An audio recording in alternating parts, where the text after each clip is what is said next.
What's up everybody, this is Dr. Ali Haider here. Thanks for stopping by the channel. Please smash that like button if you like what you see and definitely subscribe. So I've had a lot of questions lately from friends and family on what you should do if you think you have COVID-19 symptoms or if you were potentially exposed to somebody who did test positive for COVID-19. So I figure let's go over some tips on what you can do. Now the good news is 80% of the people who get infected with COVID-19 are going to have mild symptoms. These are going to be symptoms that you can ride out at home and are not going to require hospitalization. 20% of the people who get infected are going to require hospitalization, and a small proportion of those are additionally going to require ICU care and potentially ventilation and a higher level of care.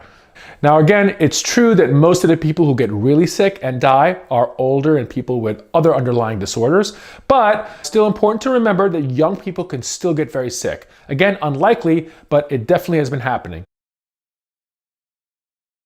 Now let's quickly just review what the symptoms are. Now the symptoms of COVID-19 are really similar to any other viral infection or flu-like symptoms. Now 80% of the people who are presenting with COVID-19 are going to have a fever. This can be a low-grade fever or potentially a higher fever, but that's probably the most common symptom. Second most common symptom is a cough. That cough can be productive of sputum or light sputum, or it could also be a dry cough. Other common symptoms include fatigue, body aches and malaise, okay? And sometimes GI symptoms such as nausea and diarrhea. By and far, those are probably the most common symptoms that we're going to see, but you may have one, you may have all, and occasionally you may have none. One interesting symptom that people have described is a loss of taste or a loss of sense of smell, okay? You can see this in other viral infections and sometimes sinusitis-like infections. There have been some cases of COVID-19 where that was the only symptom reported. So again, something to look out for. Remember, those symptoms don't necessarily mean you have COVID-19. It could be something else. It could even be allergies. But in the current state of play in the United States, I think it's important to rule out COVID-19 or assume COVID-19 until proven otherwise. So what do you do if you have symptoms? Well, let's kind of break it down into categories. Now, if you have really mild symptoms, mild meaning you have perhaps a low-grade fever and you have a little bit of a cough and some body aches and sort of you feel like you may have the flu, what you want to do is stay at home. The best thing to do is stay at home, take some Tylenol, take over-the-counter cold medications if appropriate, and try to isolate yourselves from your family. If you live with other family members, you want to wear a mask at home, wash your hands aggressively, and try to ride it out. You do want to get in touch with your doctor. It's never a bad idea, and depending on your situation, there may be a role for testing, even with mild symptoms, particularly if you're, for example, a healthcare worker. But by and large, mild symptoms, you're going to stay at home and let it ride out. Most of the time, at least in the current status of things in the United States with testing, you're probably not going to warrant testing if your symptoms are really mild. But assume you have it and treat yourself as such.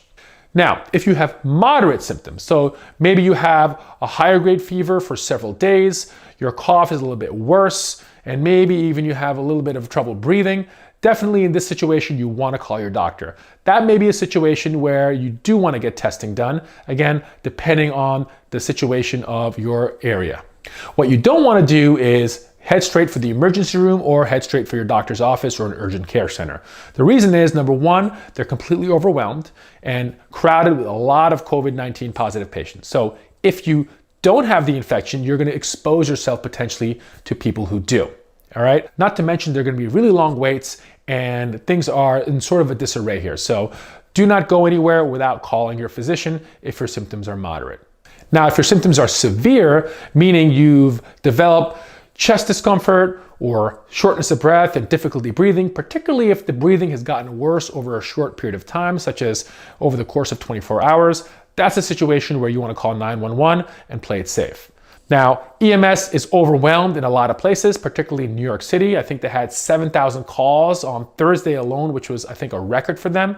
So EMS is very inefficient right now, so you have to take that in mind. Another reason not to call if you only have mild or moderate symptoms, let the EMS handle the people who are a lot sicker, okay? So again, if you're not sure and you're not feeling completely crummy, call your doctor and try to get some guidance.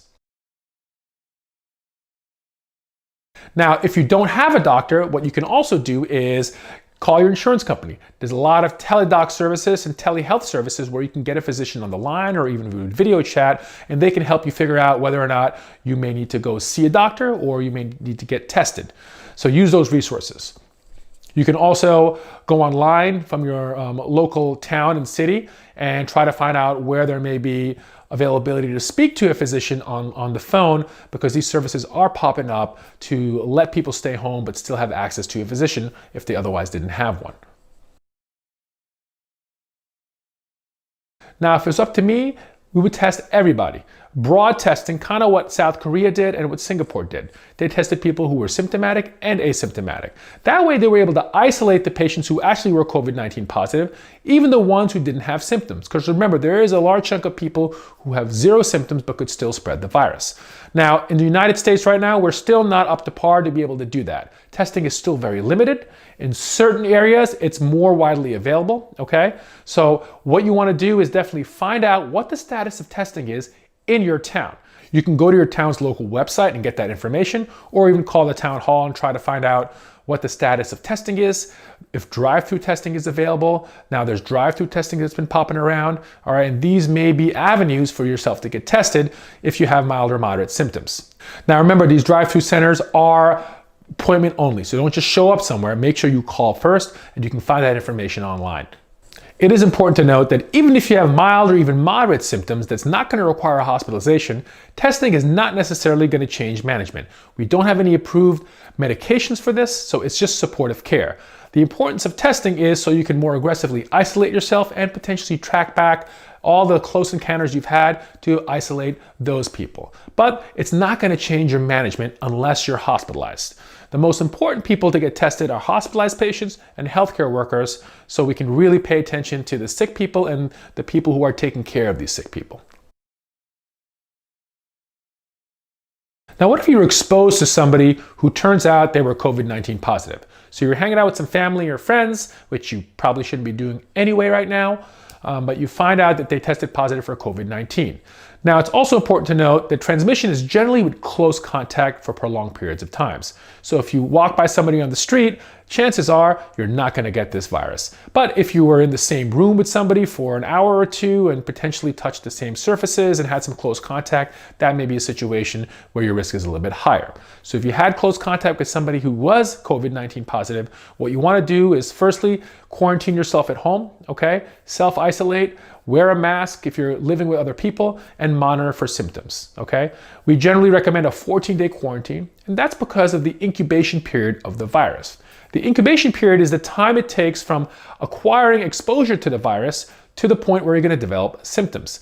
And generally, we think the average is about 5 days, but it can be anywhere between 2 days all the way to 14 days. Still, in many places, testing is still limited to people admitted to the hospital who are really sick and healthcare professionals who are having symptoms. So again, hopefully everybody is socially isolating. Remember, although the majority of people who get this virus are not going to be super sick, there is a percentage of people who are going to require hospitalization and a percentage of people who are going to get very sick. And although predominantly that's older and people with comorbidities, there are a handful of young, healthy people getting very sick. So we all have to take it seriously.